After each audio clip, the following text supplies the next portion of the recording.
Thank you so much. It's good to be here. And I would like to begin by acknowledging with deep gratitude the first peoples who walked this part of the land, the Jagera people. And I'd like to acknowledge all the mercy and compassion that they brought to the human and other than human beings of this land. I acknowledge the place that they have in the life of the community. And before we go any further, I'd just like to be sure that everybody has a booklet. Is there anybody without a booklet? Because we have some back there, because you're going to be working with the booklets. Okay. At least that's the idea. If you want a little rest, that's okay too.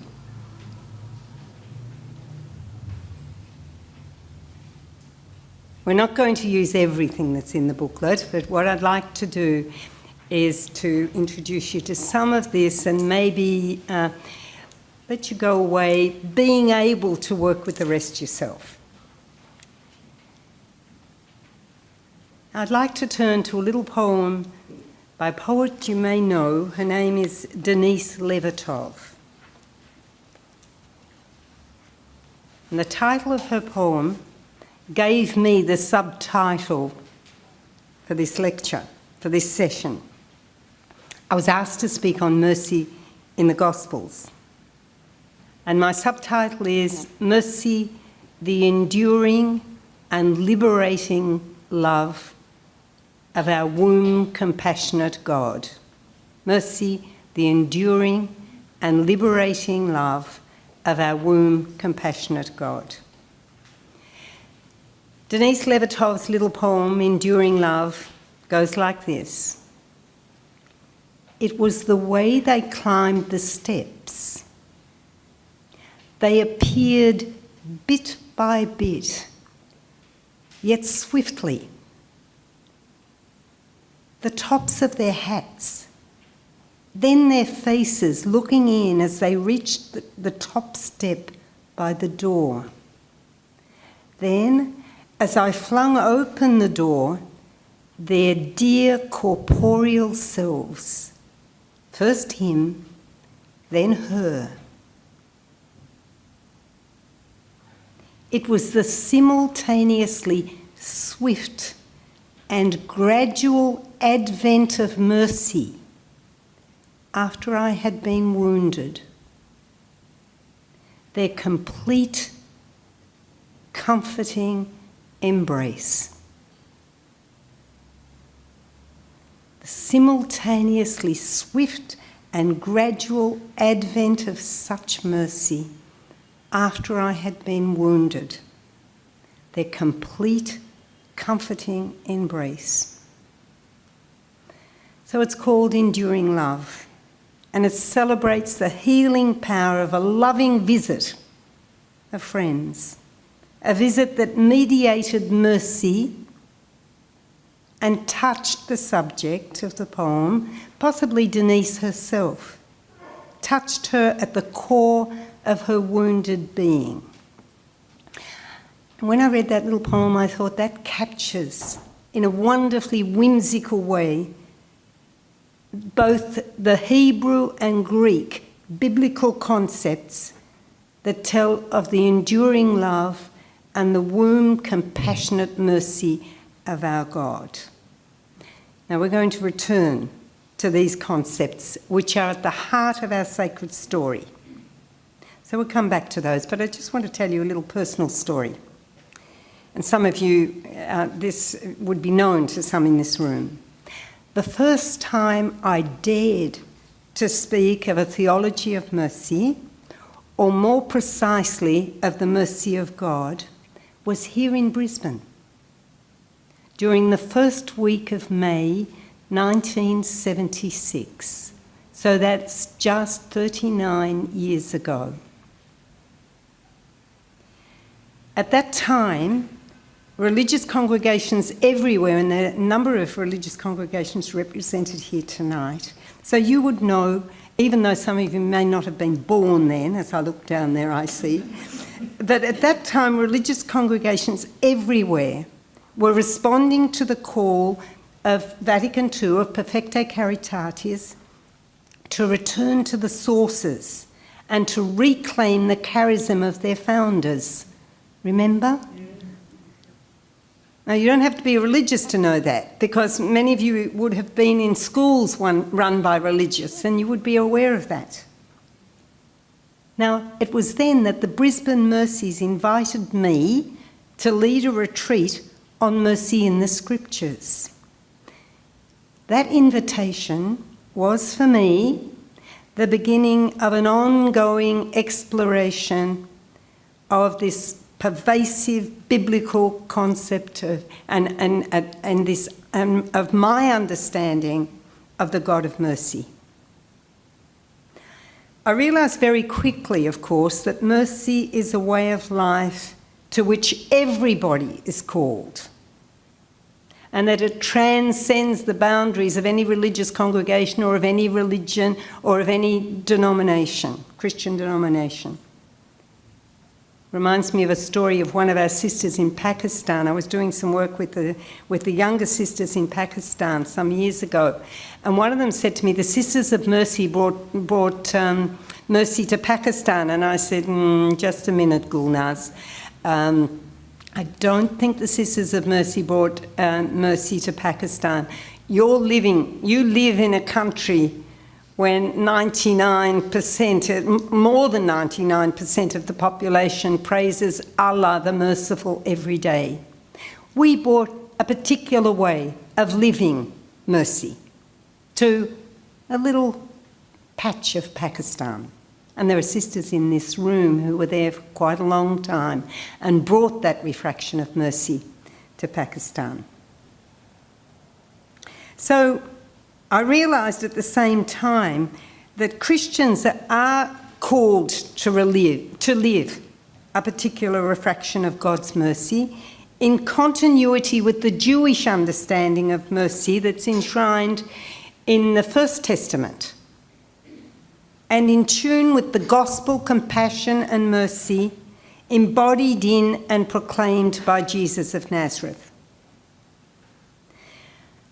I was gradually brought, there are lots of seats up the front because most of the people in this room are Catholics and they leave the front seat, so you're very, very welcome.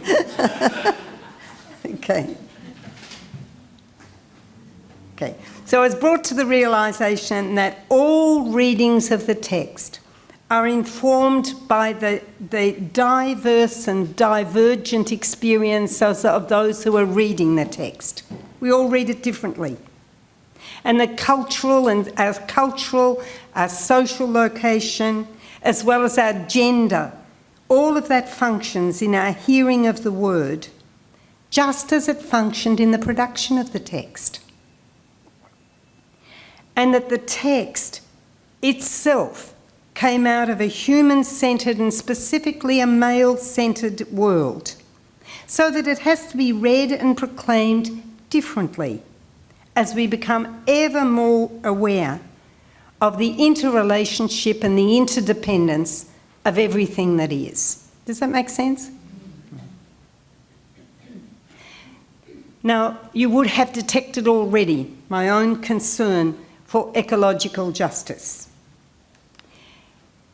That concern was awakened, while it was awakened in the early 1970s, it was not until late 90s, 2000 perhaps, and particularly when the first publication in the Earth Bible series appeared, that I began in any conscious way to bring my ecological filter to my interpretation of our sacred story. I suggest that you just Google Earth Bible. I could say quite a lot about the Earth Bible, but if you Google Earth Bible, you will find that it's an Australian project initiated by a group of scholars, and in particular by Norman Harble, in Adelaide in the mid-90s. And it's had a profound effect, really, on biblical studies. Now, I locate myself among those who read the Bible from an ecological perspective, and it's happening. More and more people are doing that. Welcome to the front seat if you'd like it. So, my reading of the sacred text has been immeasurably enriched by the work of those who are working from exploring the text from that perspective. Now, so that the exploration of mercy that's going to follow, that we're going to engage in tonight is informed by Earth Bible principles of interpretation that respect the kinship, K-I-N-SHIP, kinship, relationship, or the interrelationship of the whole Earth community. Okay. So, thus for me, the call to live mercy was and continues to be grounded in experience. It continues to be grounded in the distress of the Earth community, human and other than human. So now what I'd like to do is to invite you to focus for a few moments on that pain and distress. And I'd like you to turn to the front of the booklet as you do that. And that image on the front of the booklet, you'll recognise it as Picasso's Weeping Woman series. It came out of the experience of war, of the Spanish Civil War. And for me, that image is an image of the God of mercy weeping for what is happening. So I'd just like you to take a few minutes to look at that, to turn over the page, and there's a question there. Where is the call to mercy today? And this very day, there's a call to mercy. This very week, there are extraordinary calls to mercy in our world. So if you'd like to just take a minute, you may want to jot something down, but just do it by yourself for the moment, and you'll have an opportunity to share that.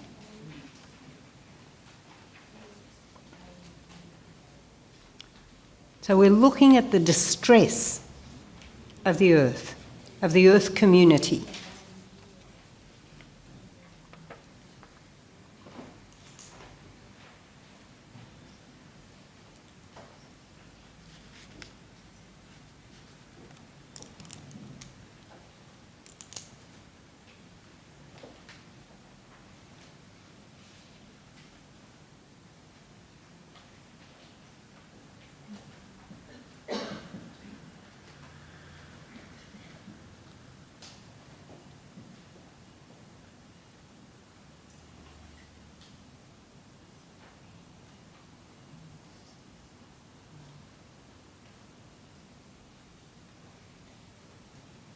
So just share one thing with the person beside you, just with one person, what you've written.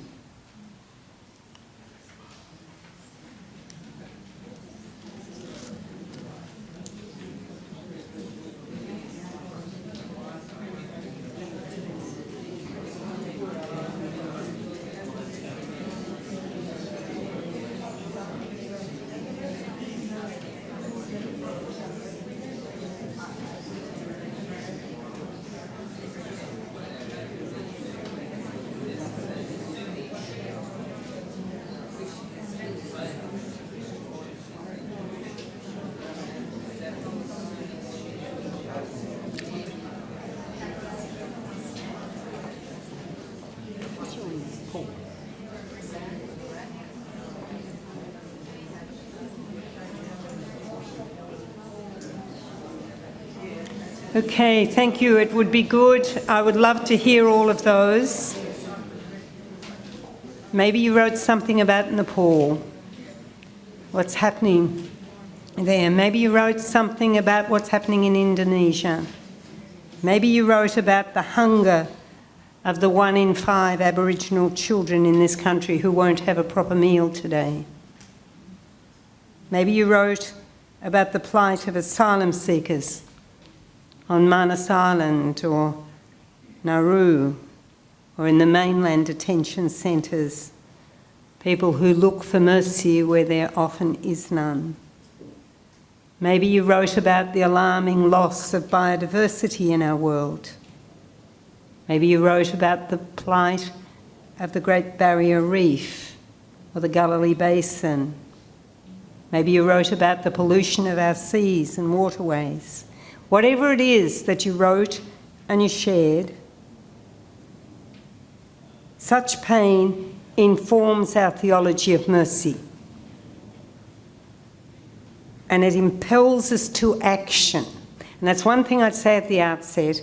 Mercy in our gospel tradition is always action-oriented.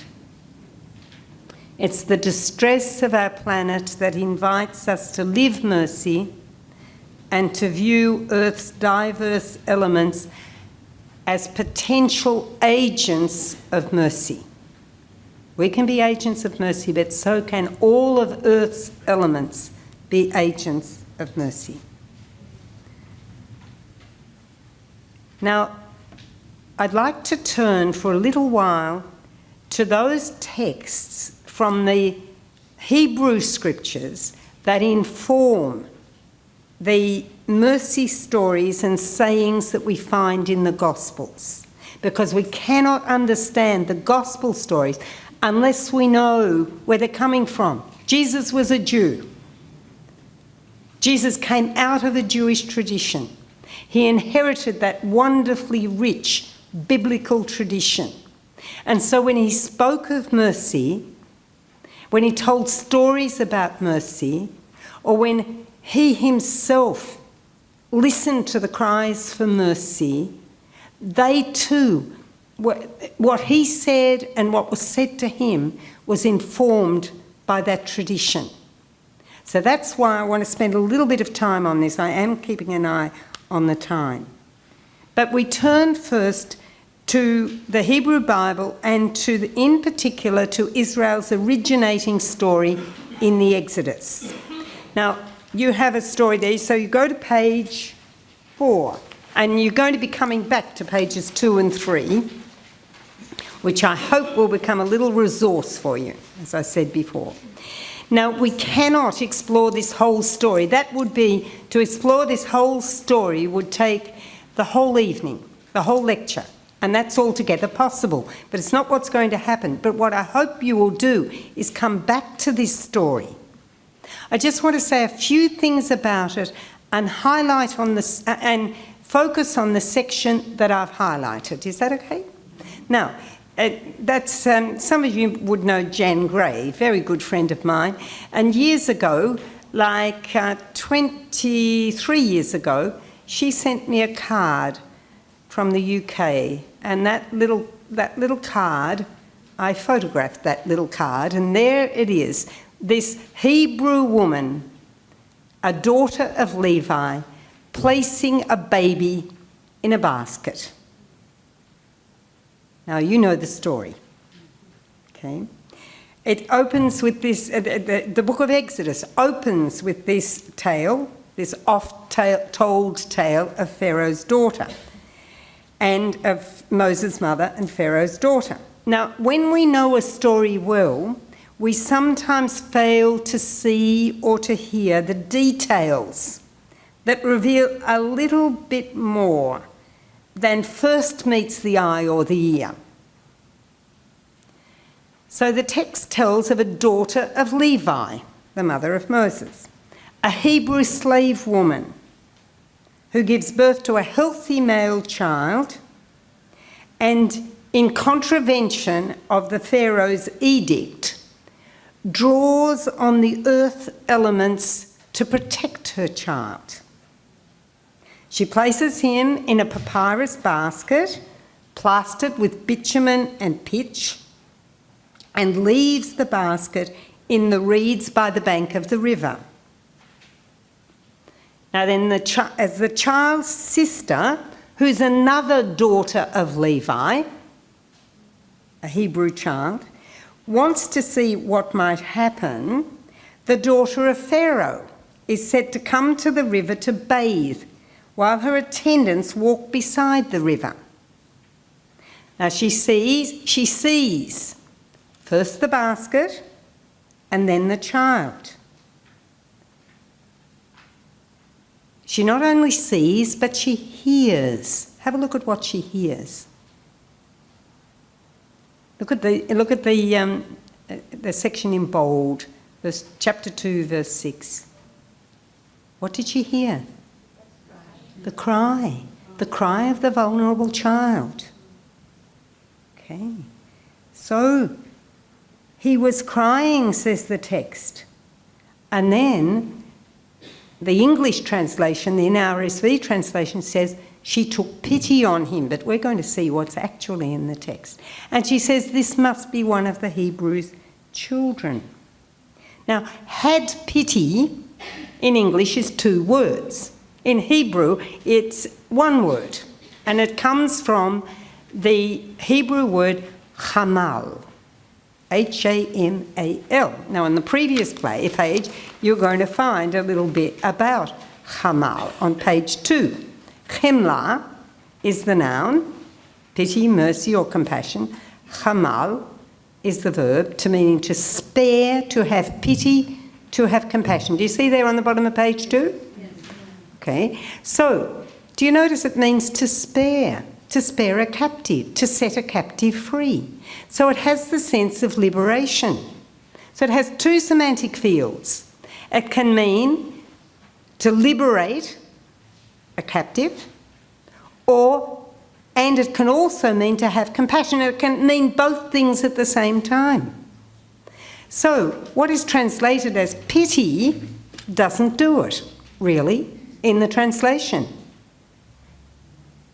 She has pity on him, she has compassion on him in a way that leads her to act and to set him, to ensure that he is liberated.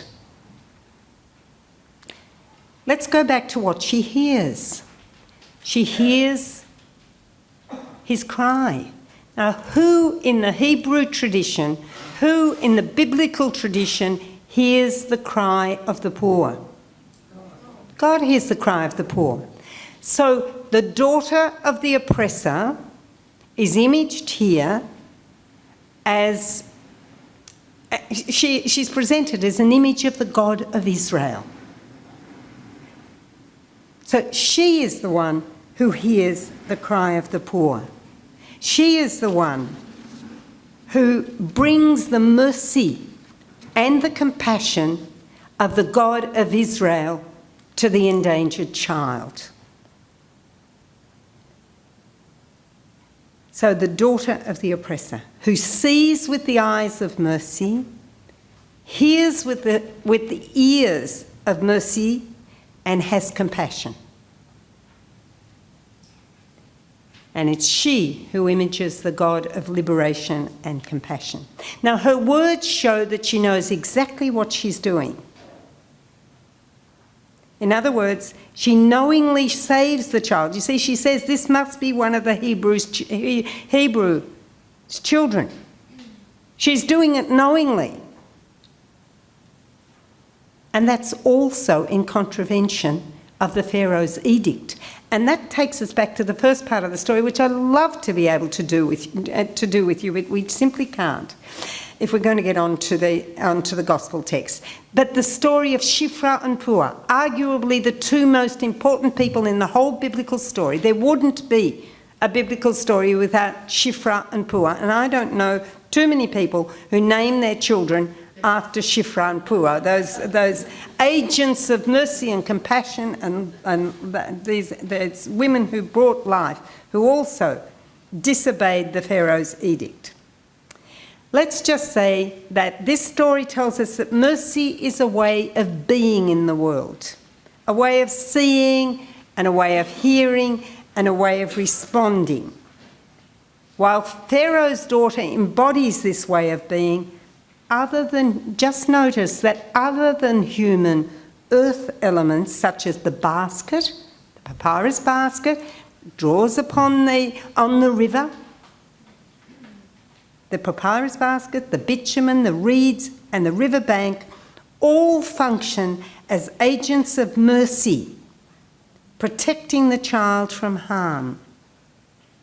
So we might spare a thought for the ecosystem of the river that protects not only the endangered child, but a whole community of other than human life. Now, we've just seen that this story features one of the three main Hebrew words of expressing the notion of mercy. At least we've seen that it features hamal. And the noun from that is chemla. Okay, so we've got chemla, the noun, and hamal, the related verb. Now, while they're used elsewhere from time to time in the Hebrew scriptures, there are two other Hebrew word groups that occur with greater frequency, and I'd like to take you back to those on page 2. I'll be saying quite a bit about these. Chesed and rachamim. Chesed is usually translated as steadfast love in the Jerusalem Bible as loving kindness. It's what Denise Levertov talks about when she talks about enduring love. It's very frequently linked, chesed is very frequently linked with a word meaning fidelity, emet, and I'll come back to that. So chesed and the adjective chasid, meaning gracious, constant, merciful, kind, and rachamim, which is usually translated as mercy or compassion, and the verb rahum and the verb raham and the adjective rahum. Now we're going to be looking at those. You see, I won't say it yet. I'll come back to it. Now, steadfast love, chesed, has connotations of loyalty and fidelity and constancy, hanging in there. Chesed, that's a mercy word. It's frequently linked with emet, fidelity or faithfulness. Now, when you get two words linked in Hebrew, one reinforces, when you get them in juxtaposition, one tends to reinforce the other. So, steadfast love and faithfulness or fidelity are two refractions of the light that the God of mercy shines on God's whole earth community. Steadfast love is covenant love. It's often linked with God's fidelity in the covenant. Steadfast or enduring love is often associated with hospitality. It denotes right relationship between the host and the guest. And I think that every faithful Jew and every faith-filled Christian knows from the Psalms that God's steadfast love endures forever. God's steadfast love endures forever. You find that reassuring refrain some 130 times in the Psalms and in every single verse of Psalm 136. It's God's chesed that brought the whole cosmos into being. Oh, give thanks to our God who is good, for God's steadfast love, God's chesed endures forever. Give thanks to the God of gods, for God's steadfast love, chesed endures forever. Who alone does great wonders, for God's steadfast love endures forever. Who by understanding made the heavens, for God's steadfast love, God's chesed endures forever. Who spread out the earth on the waters, for God's steadfast love endures forever. Who made the great lights, for God's steadfast love endures forever. The sun to rule over the day, for God's steadfast love endures forever. The moon and the stars to rule over the night, for God's steadfast love endures forever. Do you see? Creation, the whole of being, came into being through God's chesed, through God's mercy, says the psalmist. We might consider all the ways in which God is host to the whole created universe. And you might like to compose your own songs or psalms in praise of the wonders of the universe that was understood so differently at the time when the Hebrew Bible was composed. You know, there was a three-tiered understanding of the structure of the world. The heavens above, the earth, and the place of those who go into the shadow of death, Sheol below. Now we've moved from that. That notion has given way to a much more complex and expansive understanding of the cosmos. But acknowledging with the psalmist that God's steadfast love brought the whole universe into being, we might consider the extraordinary advances of science as a function of God's chesed, a function of God's steadfast love, and so praise the God of chesed for gifting our species with the capacity to co-create and to be filled with wonder and awe, and to bring us to a new understanding. Now, there's so much more in Psalm 136, and I have it here in my script, but I'm watching time. So let's move to just talk about what happened when Chesed was translated into Greek. Because you know that all the Hebrew books of the Bible were translated into Greek. Some books were written in Greek. And it's very instructive to see how the translators struggled to find words that would convey that notion into Greek. And they come up with words that are used in the gospel stories that we're going to look at. And you'll find some of those if you go back to page 3. On page 3, you'll see the chesed word group has connotations of loyalty, fidelity, and constancy, often associated, I've said that. In the Greek Bible, it can be translated in a variety of ways. Elios, mercy. Eliomosune, works of mercy. Oitimos, which we'll come to later. Charis, which is grace. Or even dikeosune, which is usually used to translate a Hebrew word zedekah, which means justice in the sense of right relationship. So can you see how rich it is? How rich this notion is? But all of that is contained in the notion of mercy as translated by Chesed. So we can confidently conclude that for the Greek translators and authors, Chesed was a richly layered concept carrying within it elements of justice, grace, fidelity, and compassion. Now, while you're on that page, go back to Rachamim, or at least it's the next paragraph. The Rachamim group derives from Rechem, the Hebrew for womb. It's used of God. Womb love, and yet some people find it very hard to call God she. They absolutize the male. God is male. God is neither male nor female, but we use male pronouns for God. And yet, God, in the Hebrew scriptures, is a God of rachamim, womb compassion. God is a God who is rachum, merciful, womb compassionate. Now, compassion, womb compassion, gut love, parental love, pity communicates something of the meaning of this word, as I've got there. And again, it's translated as Elios. So when you see Elios in the New Testament, it is picking up all of these concepts of mercy, both chesed and rachamim. Now, you might say, my goodness, there's a bit much Hebrew and Greek here, but you know, it's no load to carry, really. Won't be any load to carry a few Greek and Hebrew words, and that's why I'm giving you this resource. You can take this home and you can have a look at it, and I always find that if you say a word that with which you're unfamiliar 6 times, you'll remember it, and it's worth remembering because they're beautiful, beautiful concepts.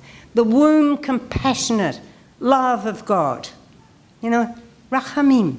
It's a plural word too, and I'll come back to that. Okay, so all of those words appear in the books that were originally written in Greek, and no, wait a minute, let me just come down to rachamim. For the Israelites, God was a God of rachamim, womb compassion, and chesed, steadfast love.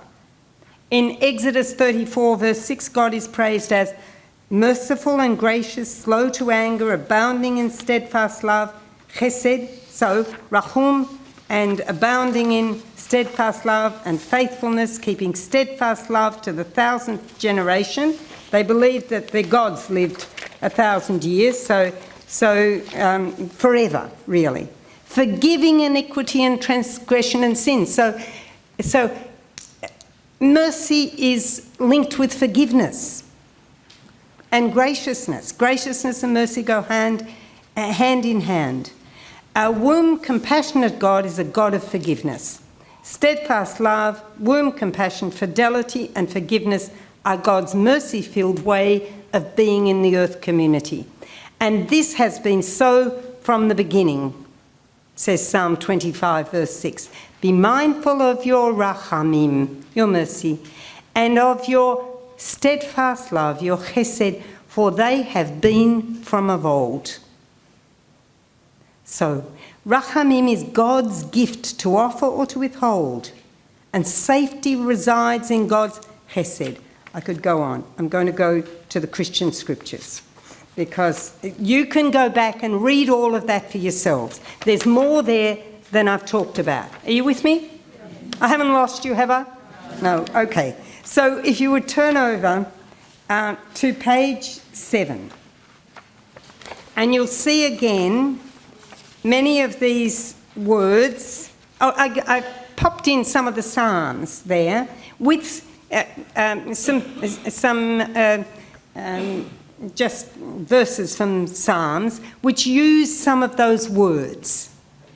Now, I have done a resource over the years, and if anybody is really interested, I've done a resource that may be useful for teachers if you want it, or teachers or anybody else who wants to reflect on it. I've been through every word in the Hebrew Bible, every usage of mercy. I think I've missed a couple, and so it's a work in progress. I've been working on it over 40 years, and it might find its way into print before very long.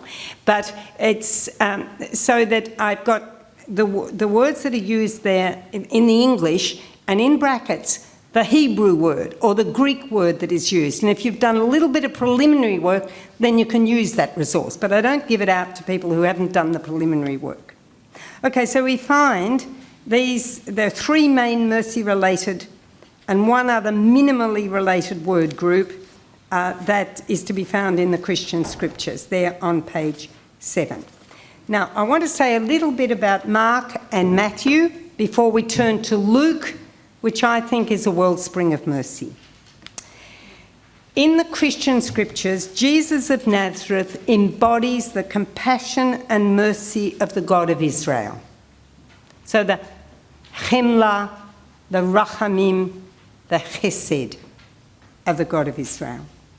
And the stories of Jesus, the compassionate one, are best understood against that background, as I've said, of the Hebrew and Greek scriptures. There's a very real sense in which gospel encompasses the whole of the Christian scriptures, but our reflection in this context will focus only on selected passages from Matthew, Mark, Matthew and Luke, and you'll be glad I'm not going to make any attempt to look at all of them, because there are many there. But what we find in Mark, which was the earliest of the Gospels, even though it's not listed first, it's the earliest of the Gospels, we find Jesus is moved with compassion. We find circles of mercy. He's moved with compassion for the crowds because they're like sheep without a shepherd. One of the loveliest things that's happened to me in my life is working with the Good Shepherd sisters and working with this text. The analogy of the sheep without a shepherd presupposes a close relationship and interconnection between the human and the other than human in the lives of Jesus' hearers. You see, an analogy doesn't work, an image doesn't work unless you understand that earth element or whatever it is, or earth creature that is imaged, human or other than human. Sheep. So sheep spoke. They loved their sheep. And they needed to care for their sheep. So Jesus saw them as sheep without a shepherd. And then we get the story of the feeding story. It's in that context, two feeding stories. He had compassion on them in chapter 6 of Mark. It's because they were like sheep without a shepherd.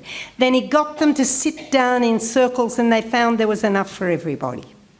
There's nothing about multiplication in those loaves. Multiplication of those loaves in those stories. Sometimes the editor puts a heading, multiplication of the loaves. There is nothing about multiplication. There is a sitting down in circles and finding that there was enough and more than enough. Now, the word that is used there for compassion, splanknidzomai, the verb, picks up so much of that notion of rachamim. Because splankna, if somebody said to you, I love you splankna, I love you splankna. Is there anybody Greek? Anybody of Greek origin in this room? That's what they say. I love you splankna. I love you from right down, way down in here, you know, in the depths of my being. Splankna means bowels, literally. Entrails, bowels, gut. It's very like womb compassion. Splanknidzomai. It's very like raham. You know, to have womb compassion, to have that sort of love. Splankna, I love you, splankna. It's a lovely saying.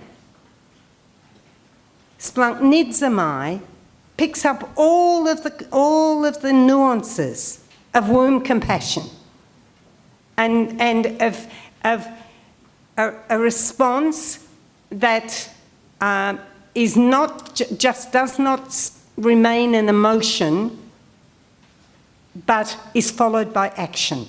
Mercy is always an action-oriented. So, that, again, there's so much more we could say about that. It's used a number of times in Mark. Jesus, the man with leprosy. Some ancient manuscripts have Jesus was moved with anger. And I think it was probably a scribe who couldn't cope with that, changed it to his move with compassion. And so that becomes a splanknidzomai too. But I think it's okay to be moved with anger at what you see, at suffering of the human or the other than human, the more than human. So he's moved with compassion when a man makes a plea also for healing. That's that occasion. But again, another occasion, the disciples bring to Jesus a boy who's having convulsions. And that's in chapter 9 of Mark. And the boy's father implores Jesus to have compassion, splanknidzomai, splanknisthes, on both him and his son. And it's linked with help us, splanknisthes, help us by having compassion, by having a gut reaction on both him and his son. So that the imperative form of the verb to help heightens the sense of desperation in the child's father. And the father's faith is seen to be central to the healing of his son. Now, a different and more frequently employed verb for mercy, elio, is found on the lips of Jesus in Mark chapter 5 and in the plea of the blind man. It's the language that becomes part of, there's a good friend of mine poking his head in the doorway down there. Brian. So it becomes the language of liturgy. Eleison, have mercy. We know, Christe eleison, Kyrie eleison, Christe eleison. That's the verb that they use. They cry out in the language of what becomes, and may have been by then, the language of liturgy. Okay, let's turn very, very briefly for a few minutes to Matthew, and then we turn to the book and you start working again. I'm doing all the work now. So Matthew has many of those passages that Mark has, told a little differently, but the one verse I want to look at, invite you to look at in Matthew is the Beatitude. Blessed are the merciful, for they shall be mercied. Literally, that's what's there. They shall be mercied. It's a verb used in the passive. Now, the adjective merciful is unique in the Gospels, and it's found only in one other place in the Christian scriptures. The word that's used there. There's another word for merciful that's used in Luke, and we'll look at that. Now, this is found in Hebrews 2:17, where it's used of Jesus as merciful, Eliamon, as Jesus as merciful and faithful high priest. So this passive form of the verb, to mercy, I like that, to be blessed are the merciful, for they shall be mercied. And when the boy's father calls out, he says, mercy me. He doesn't use this verb, but he's basically saying, compassion me. He's using verbal forms. And later on we get the blind man crying out in Matthew, the blind man crying out, mercy me, mercy us. Son of David, mercy us. That's stronger, I think, than have mercy on us. Verbal forms are often stronger. Mercy us, mercy me. There's a song, mercy me, isn't there? Okay, so it invites us to pause and consider what it might mean to be embraced by the womb compassionate and steadfast liberating love of God. That's what that beatitude does. Blessed are the merciful, for they shall be mercied. Now, who's going to mercy them? Blessed are the merciful, for they shall be mercied. It's God will mercy them. The passive indicates that that God mercies them.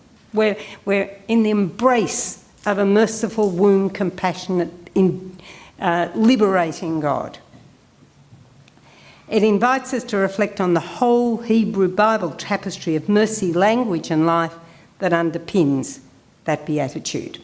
Okay, so we're up to page 7, and it's time for you to do a little bit of work. So now... I'm just going to give you a little bit of quiet time to read page 8. Sorry, not 7, 8. Again, passage you're familiar with, but I want to say something about it.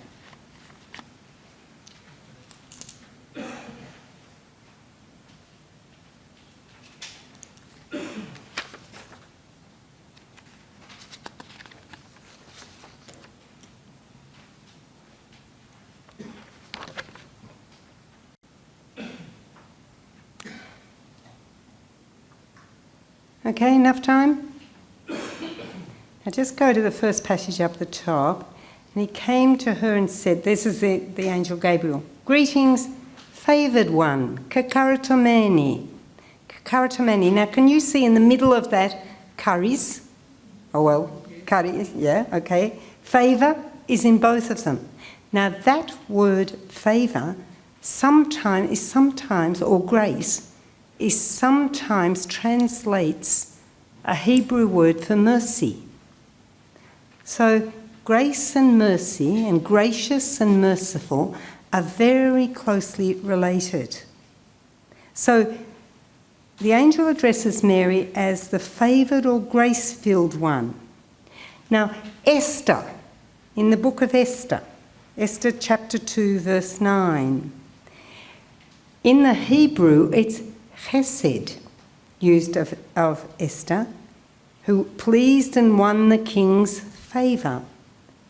or merciful love. It's translated into the Greek as grace. So mercy in relation to Esther. And there's an echo of Esther to be found here, of that passage in Esther, where Mary is said to have found favour with God. So on this basis, we can make the claim that Mary, the favoured or grace-filled of God, is a woman of mercy. She's mercy-filled. Can you see what a difference it makes to know what's underlying this in the Hebrew and the Greek? Exploring that echo more broadly, we might note that both Mary and Esther are agents of salvation for God's people. You know, they become agents of the salvation, of the setting of the people free. And charis, or grace, is a characteristic of the Lucan Jesus. In chapter 2, the favour of or mercy of God is said to be upon him. And a little later he said to increase in divine and human favour, or divine and human charis, which has connotations of mercy,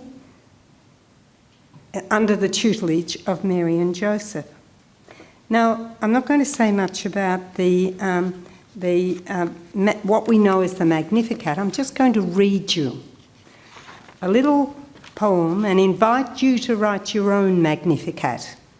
I did a workshop in Sydney with 25 Sisters of Mercy not so long ago. It was a whole weekend that we spent. And one of them wrote this. Her name is Rhonda Bast. And she wrote her own Magnificat. They all wrote their own Magnificat, and some of them shared them and gave permission for them to be shared. So she wrote, "My innermost being sings with joy when I see the wonders of creation, the vastness of the ocean, its moods and power, the earth and all the creatures that live and give praise to the loving God who holds all in gracious care. When I see the stars I cannot count, and space I cannot comprehend, or walk barefoot upon the earth and feel the ancient mystery of its forming, I weep with my God for the pain that is ever before me, the loneliness and destruction humankind inflicts in careless ignorance or uncaring seeking of power and domination. I believe and hope in the enduring love of God, who will not abandon what God has made and found good. I believe and hope in the enduring love of God, who will not abandon what God has made and found good." You can write your own Magnificat. What I'd like to invite you to do now is to turn to page 9. I invite you in your own time to write your own Magnificat. I mean, this whole session is an invitation. It's almost impossible to have 70 people engaging in this amount of time. With so much. Maybe I shouldn't have done quite so much, but if you just have a look at the top of page 9, you see that word, God has shown the mercy promised to our ancestors and has remembered God's holy covenant. Remember, chesed was a covenant word, eleos, which translates both chesed and rahamim, is a covenant word. It's about God's fidelity to God's promises. Now, look at the next bit. I love you, Splankna, remember? By the tender mercy of our God. by the splankna al Elius. Splankna. By the splankna, Elius is of mercy. By the bowels of mercy, by the guts of mercy, by the deeply felt mercy of God.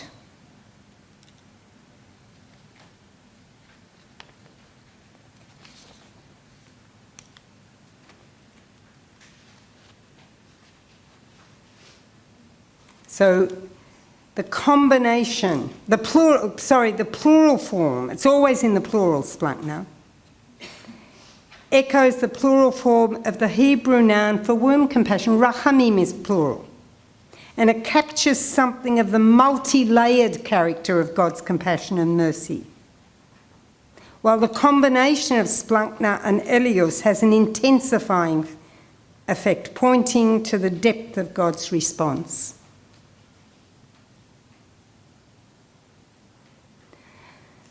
So now I invite you to look at the next story of a widow, of a woman in the little village of Nain. And we find Jesus had compassion. I'm sorry I didn't put it in. I meant to, that's esplankniste, which is splanknidzamai, all right? That moved with compassion. Jesus is moved with compassion. So just read the passage and share with your neighbour anything that you notice there.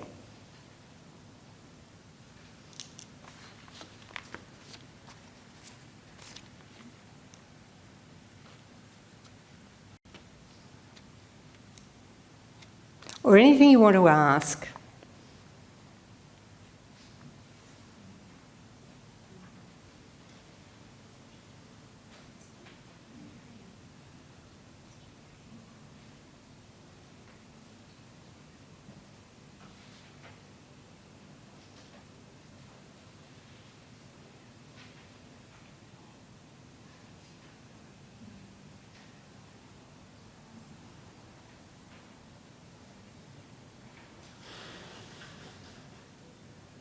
What does it evoke for you?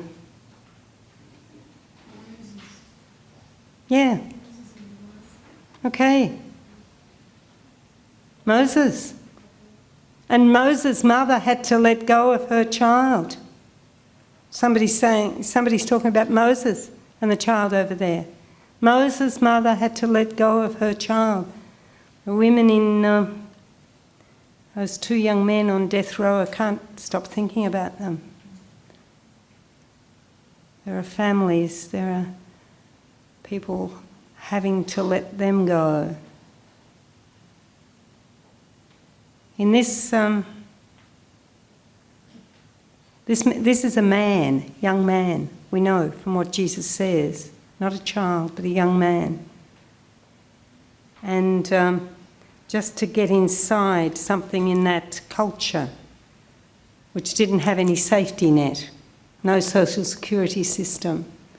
You know, that woman, a woman alone, she's already lost her husband. And very dependent on an adult son for survival, really, in that culture. Just think about Jesus too. You know, maybe his mother is widowed by now, and she's going to lose her son. Okay, so you might want to bring all of those things. Just let the other stories resonate in you that might help you to get inside this story. The gate, by the way, in every town, do you know what happened at the gate? Gate? Beggars waited at the gate, but it was where justice was done. You know, the decisions were made, disputes were settled at the gate by elders. They would come and they would be settled. A dispute would be settled, a conflict would be settled. So justice was done at the gate. It was the place of Zedekah. It was the place of Mishpat, of where decisions were made about who was in the right and who wasn't. Here at the gate, justice and mercy meet. So here we find Jesus feeling the pain of the widow in his own being, because you get splutnidzamai, he feels it, and he does something about it.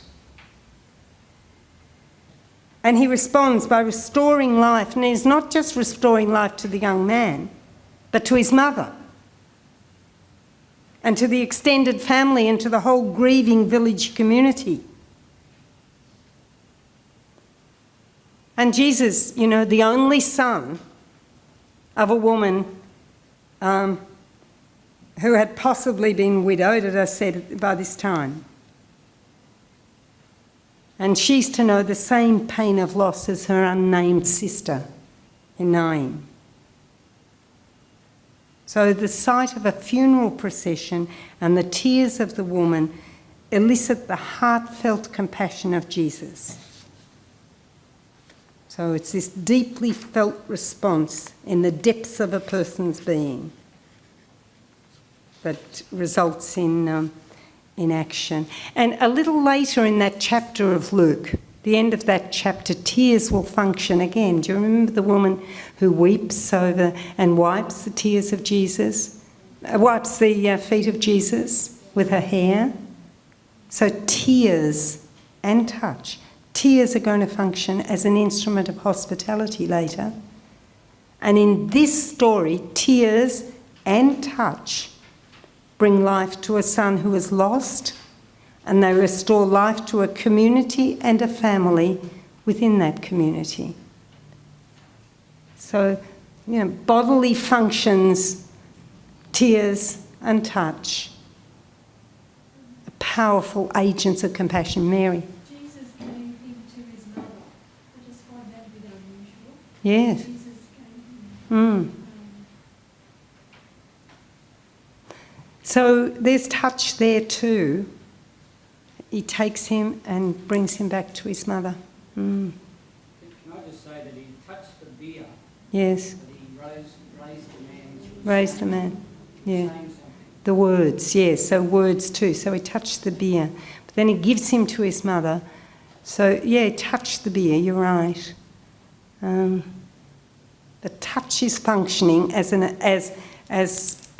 a form of compassion. It's your fault. You got me looking for detail. Yeah, good. That's so good. What's your name? Vince. Vince. Thanks for that, Vince. That's exactly right. Yeah, to be in the bearers.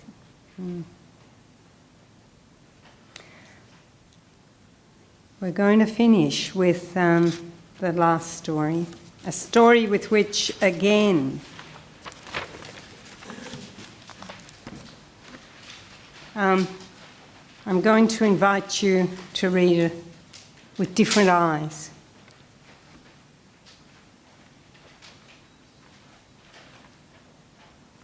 This story is about being neighbour. Now, it foregrounds the human characters and their relationships with each other, as do most of the stories. So what we need to do is dig a little more deeply and see what else is there. Are there other agents of compassion in this story? There's a lawyer. It begins with a lawyer who questions Jesus, and he's trying to catch him out. It's not a very kind story. He's questions, but he's not really trying to find an answer. He's trying to test. He's trying to catch him out. Now, like the audience, Jesus' audience, this legal expert knows the Jewish law regarding love of God and of one's neighbour. So he knows the answer to his question. He knows the answer that his Jewish comes out of his Jewish tradition. So he answers Jesus' first question correctly, and that leads to another test question: who is my neighbour? Now he knew what his tradition had to say about who was the neighbour. It certainly didn't include a Samaritan. So Jesus replies with a subversive story that ends in yet another question. Which of these three was neighbour? Now, the lawyer can't avoid the obvious answer, though it must have cost a Jewish legal expert dearly to admit that a Samaritan could be a neighbour to a Jew in need. But rather than utter the word Samaritan, he answers obliquely, the one who showed Elios, the one who showed him mercy, down in 10 verse 37, the last verse. Now go back to what I have in the bold in 10:33. He was moved with compassion, exactly the same as we find Jesus. The people were like sheep without a shepherd, and gets them to sit down in circles. The disciples, by the way, say send them away. That's their solution. And he says, in Mark, he says, you give them something to eat. It's exactly the same word here. Now, this is a story that he tells. This is not told of Jesus, but the Samaritan is moved in exactly the same way as Jesus is moved with compassion in the story of the widow of Nain. Now, there's a way of seeing, just like Pharaoh's daughter. This Samaritan sees with the eyes of compassion. When the temple authorities, I've got some images there of the temple of Jerusalem, because what you're dealing with is true worship, Temple authorities, the priest and the Levite, they were people who offered sacrifice in the temple, and yet the hated Samaritan knows more about sacrifice than do the priest and the Levite. The Samaritan sees with the eyes of compassion. So he is an instrument of compassion. Now, what I want you to do is look at this story and tell me what other instruments or agents of compassion can you find in that story? Pardon? The oil, exactly. Earth elements, the oil. Now, year before last, I was working with a group at the Mercy International Centre, and there was a sister there, Sister Marion Dolan. She had been 40 years in Kenya. She was a surgeon. She turned 70, and she had to give up surgery in Kenya because they were not permitted to practice once they turned 70, and she came back to Ireland. And she was telling me, or she told the group, that she had treated so many mechanics and people who came in with sump oil all over them. And she said never once did she treat any of these people. They might have had cuts and abrasions and so on, but never once did she find any of them with an infection, because bacteria cannot live in oil. Now, what else is there? What other agents of compassion are there? The wine. And we know the medicinal properties of alcohol. Any nurses here? Some nurses? No? So the medicinal properties or doctors? No? Medicos? No? Paramedicos?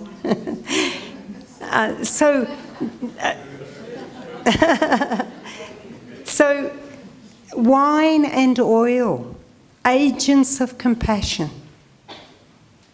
So that takes us back. I have there,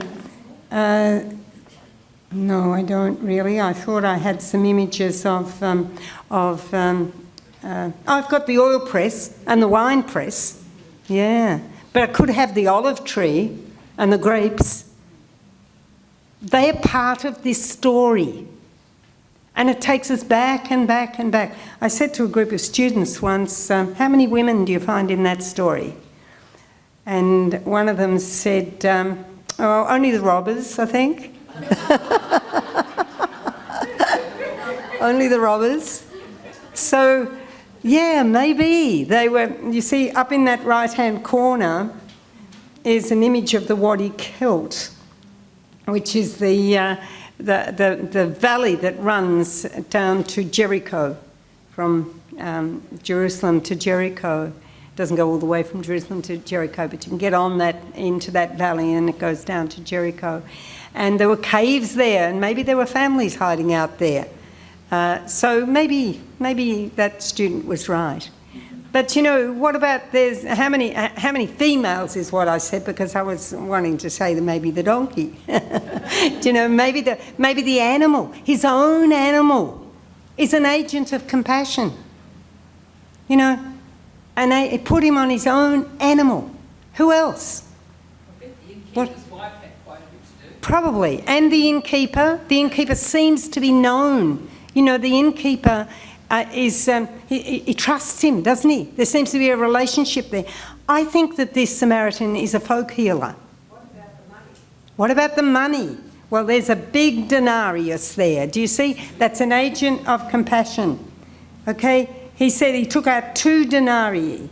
Didn't I have 2 denarii there? I do sometimes give out a sheet with 2 denarii on it. A day's wages. He left that, but an open cheque as well. I'll pay anything when I come back. Here, these denarii, which are metal out of the ground, do you know, we take stuff out of the ground and it's not always as an agent of compassion. And sometimes we destroy our environment by extracting from what we extract from the earth. And so I think this invites us to say, to look to see that what we extract from the earth is an agent of compassion and mercy and goodness and life. That it's life-giving. That comes from the enduring and liberating love of our womb compassionate God. So yes, the denarii, the minerals from the earth, they are agents of compassion. Okay. What else? There's some others there. I think there are other agents of compassion in that story. But maybe you need something to take away. Yes, Paul? Would the animal? Yes. I think the animals is an agent of compassion indeed. He or she is engaged as an agent of compassion. I like to give names. That's another thing that you might like to do when you go away. You know, this little booklet, I think twice about photocopying, but if I think that it might be used as a resource, then I photocopy for people to take away. But, you know, a little booklet, the paper, remember the paper, you know, remember the trees, think of the trees from which it comes, think of the everything that went in to the making of the little booklet. It can, and maybe it can be, because I reflect on these stories all the time, and I find something there, something new there, all the time. Okay, can you find any other agents of compassion in the story?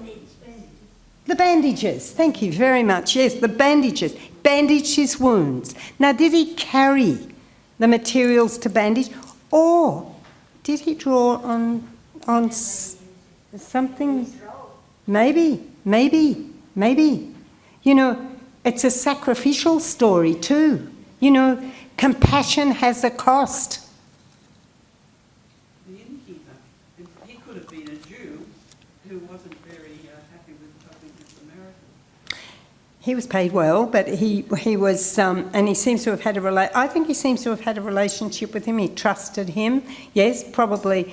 I think, you know, like why would I say with a sense of real certainty that the man who fell among the robbers, we've left him lying on the ground. No, we haven't. We've had him picked up and everything, but we haven't talked about him.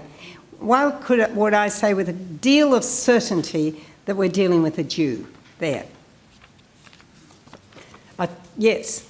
I'm thinking outside the box a bit, but I want to feel that the Levite is an agent of compassion who didn't act compassionately. But he is an agent of compassion. That's the only logical explanation for a lawyer actually picking a Samaritan. Do you follow that? No. No, just say a little more though, because... The lawyer says, well, he picks the Samaritan as being the neighbour.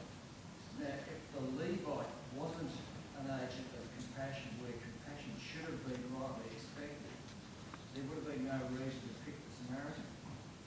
So I think the point of the story, to some degree at least, is that the Levite was an agent of compassion, but he didn't act compassionately as he should have. Okay, so he's actually called to be, and the priest is called to be an agent of compassion, but they see, the text wants to say, they see and they pass by, they did nothing. Now, in the tradition that we're looking at of mercy, it always results in action. And so he doesn't act as an agent of compassion. Is that what you're saying? Yeah. Doesn't act as so he's not being an agent of compassion in these circumstances. Expected to be, and he's not. Yeah. Yeah. Yes. And the priest, we would expect that the priest would be too, the one who offered sacrifice.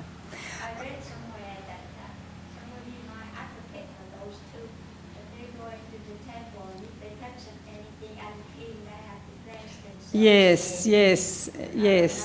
Because it wasn't said. Yes. That may be part of the story. Yes. Yep. Okay. So, let's just bring this to closure with let me just say that the present ecological crisis calls us to new ways of being neighbour. We used to speak in terms of thinking globally and acting locally. If we're to be neighbour in our times, we need to think cosmically as well as globally, and to act globally as well as locally. Thinking cosmically means embracing the entire 14.2 billion year story of our expanding and evolving universe. It means accepting our cosmic identity and our intimate connectedness to the whole of creation. It means thinking cosmically elicits wonder and respect for all created being, for what we take out of the earth, for what comes from the earth, and especially for God, who is source and sustainer of all. Cosmic thinking provides a context for acting globally and locally, for being neighbour in our local and global environments. Cosmic thinking invites us to focus not just on the human characters from different cultures and social strata in this story, but also on the neighbourly animal, the fruit of the vine and of the olive grove, and the silver coins formed of material extracted from the earth and engaged as signs of compassionate neighbourly love. It invites us to live in the mercy of God, to use Denise Levitov's words, by reverencing all that is and the creator of all that is. So we've explored Luke and mercy passages relating to Mary, to the widow of Nain, to the one who showed mercy to a wounded traveller. And there are many other mercy passages in Luke and other mercy passages in Mark and Matthew, as also in the rest of our sacred texts. As we conclude this exploration of mercy, we might make our own the prayer of Pope Francis, and it's on the back of your booklet. We might say it together. Let us accept the grace of Christ's resurrection. Have you got it on the back of your booklet? Oh, I'm sorry, there's been some left off it. Let us accept the grace of Christ's resurrection. Let us be renewed, yes, by God's mercy. Let us be loved by Jesus. Let us enable the power of his love to transform our lives too. and let us become agents of this mercy, channels through which God can water the earth, protect all creation, and make justice and peace flourish. Now we pray this in humility, knowing that the liberating and enduring mercy of our womb compassionate God is made present through the agency of all earth's elements, not just the human elements. We might allow the texts we have explored to find their place in our hearts and provide us with an entry into other mercy texts as we search out ever new ways of bringing to the wounded the complete, comforting embrace that heralds the advent of mercy for all that constitutes our world.